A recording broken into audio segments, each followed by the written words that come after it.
From an abandoned Japanese island that is hiding a dark and troubled history behind its crumbling walls, to a towering abandoned skyscraper in Venezuela that was once inhabited by around 5,000 squatters.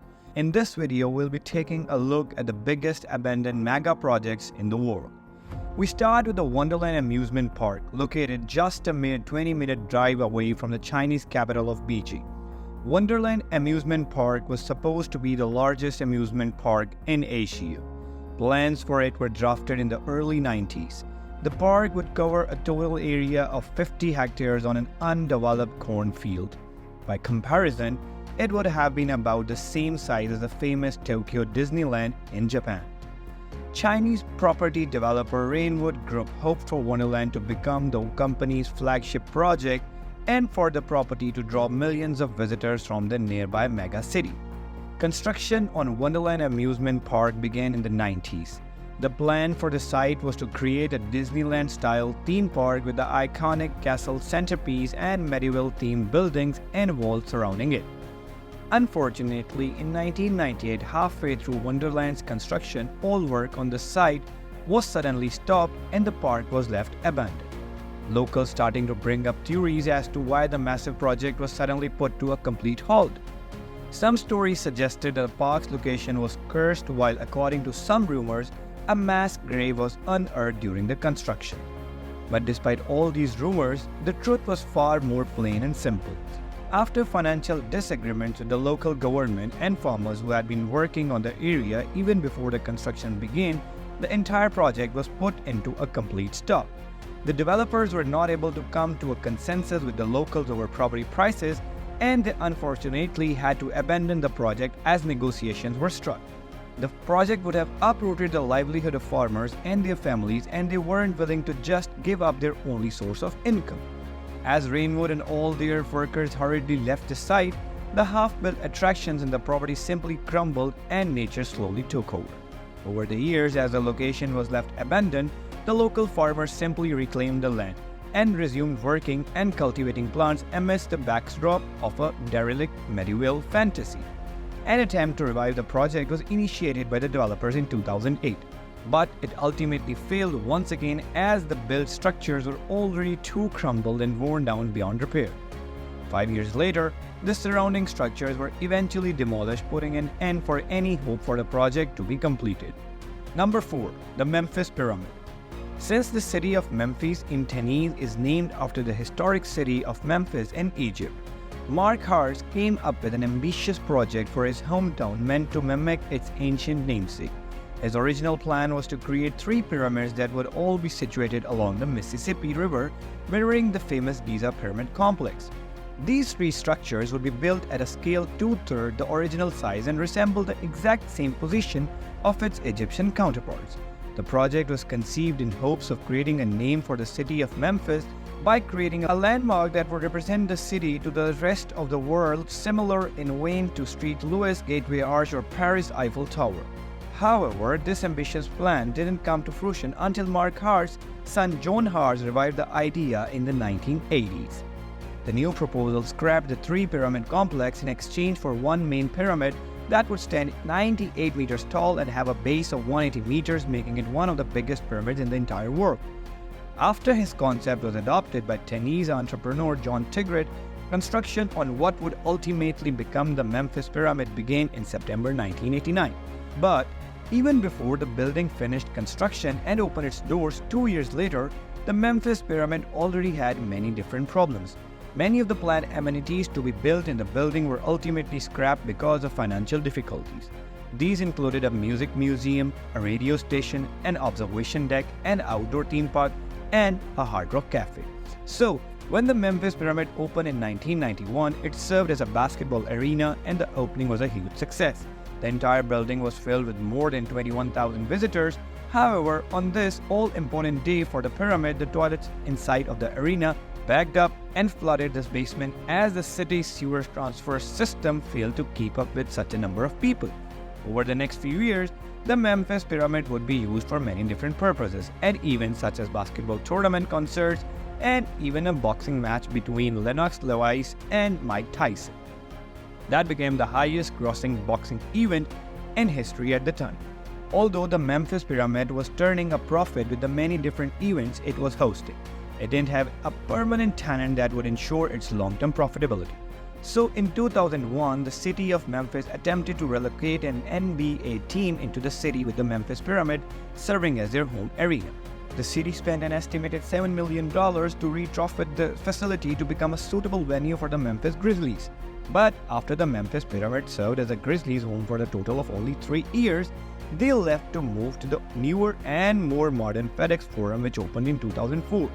And because the city's contract with the Grizzlies, the pyramid could only ever be used with the team's approval, leaving it mostly abandoned over the next decade. A committee was even created in order to explore possible long-term future uses for the abandoned building. Same considerations that were brought up were to convert the pyramid into an indoor theme park, a casino, or a shopping mall. However, none of these ideas ever came into fruition. The original idea for the pyramid had failed and it remained empty. But despite being left vacant for a very long time, there was hope for the Memphis Pyramid. American retailer Bass Pro Shops came into an agreement with the city of Memphis for a 55-year lease of the pyramid to convert it into a one giant store. So today, the Memphis Pyramid is home to the largest Bass Pro Shop in the entire world, along with an archery and shooting range and even a laser arcade. Ever since the big change, the pyramid's new tenant has found huge success in the location, with 3 million people visiting in its first year. Number 3. Hashima Island. 15 kilometers southwest of the city of Nagasaki in Japan lies a small island just a measly 500 meters across at its longest point. Hashima Island, seemingly stuck in time, is home to dozens of concrete buildings, seawalls, and ruins built at the turn of the 20th century. Almost perfectly preserved by its isolation, Hashima Island is a symbol of Japan's rapid industrialization and its dark history hidden behind the walls of this abandoned site. Hashima was first inhabited back in 1887 when a substantial amount of undersea coal was discovered in the area. Mitsubishi then bought the island and started the construction of a coal mining facility, along with seawalls that surrounded the entire island and protected it from typhoons. By 1916, the company started to construct many different amenities for the growing number of workers living on the island. They built a 7-floor apartment, a school, a hospital, a community center, and even entertainment facilities such as a cinema, a swimming pool, and many different shops. In 1959, the island reached its peak population of 5,300 people living in this tiny plot of island. However, by the turn of the late 1960s, petroleum quickly replaced coal as Japan's main source of energy. Many coal mines across the country were forced to shut down because of this, and Hashima's coal facility, along with its population, started to dwindle down. After most of the residents left, Mitsubishi officially ceased operations as the island was slowly left abandoned. The island continued to exist as a coal town for the next 30 years, but without a single person permanently inhabiting the place. Its industrial-era buildings started to slowly crumble as nature reclaimed the island. By 2002, Mitsubishi relinquished ownership of the island and transferred it to the town of Takashima, and then eventually to the city of Nagasaki. Hashima Island soon became the subject of curious explorers looking to uncover the history of this island and its abandoned building. So in 2005, access to the island was reopened by the city of Nagasaki for journalists. Just a few years later, the island also became accessible to the general public and now serves as a popular tourist destination for those wanting to see a glimpse of Taisho and Showa era architecture. In the same year, the Japanese government started a bid to include Hashima Island as a UNESCO World Heritage Site, citing the importance of the historical ruins and well-preserved architecture on the island. However, this move was quickly opposed by both the North and South Korean government because of the island's dark history that Japan purposely left out in the UNESCO application. From the 1930s up until the end of the Second World War, Hashima Island became the site of countless acts of human rights violations wherein Korean and Chinese prisoners of war were forced to work under extremely harsh conditions. A very rough estimate of 130 up to 1,300 forced laborers reportedly lost their lives on the island because of exhaustion, malnutrition, and poor working conditions. Despite Korea's opposition to the UNESCO bid, Hashima Island is now considered as a World Heritage Site and is visited by thousands of tourists each year. Number 2. Berlin Tempelhof Airport. As one of the first airports in the German capital, Berlin Tempelhof is a site that has witnessed and lived through many of the country's most historic moments. Officially designated as an airport in 1923, Berlin Tempelhof served as the main and only air traffic hub in the area. During the late 1930s, Berlin Tempelhof quickly became one of the busiest airports in the world thanks to its close proximity to the German capital. Following the fall of the Berlin Wall and the reunification of Germany in 1989, Berlin Tempelhof soon became one of the 3 different airports, all serving one city that used to be divided. One of the next years, Berlin Tempelhof continued to function as a regular commercial airport until in 1996, a resolution from the city government of Berlin was announced that would ultimately lead to the airport's closing.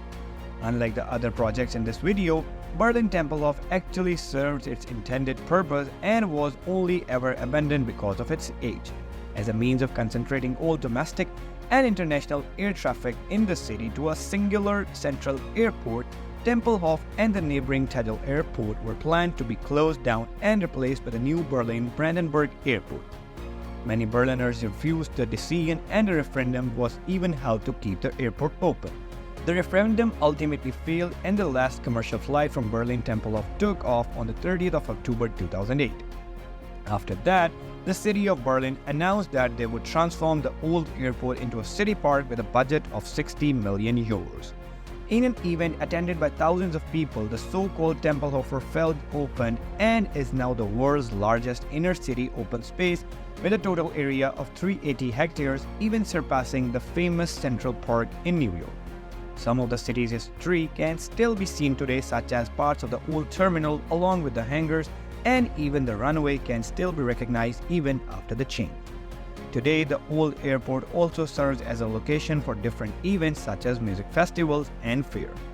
And finally, the number 5, the Torre de David, also called Venezuela's Squatter Skyscraper.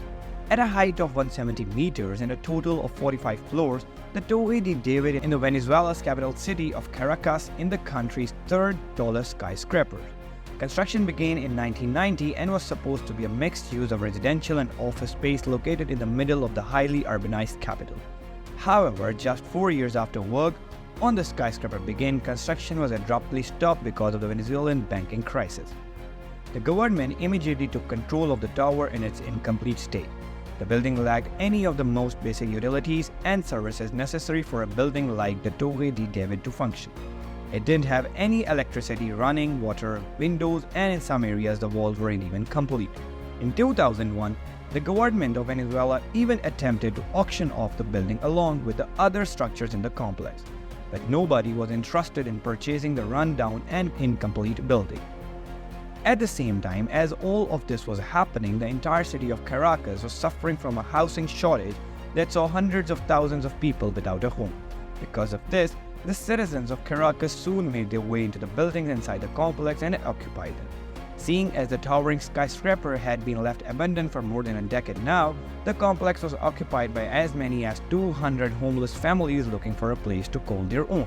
By some estimates, about 40% of the entire city's homeless population were living inside of the tower.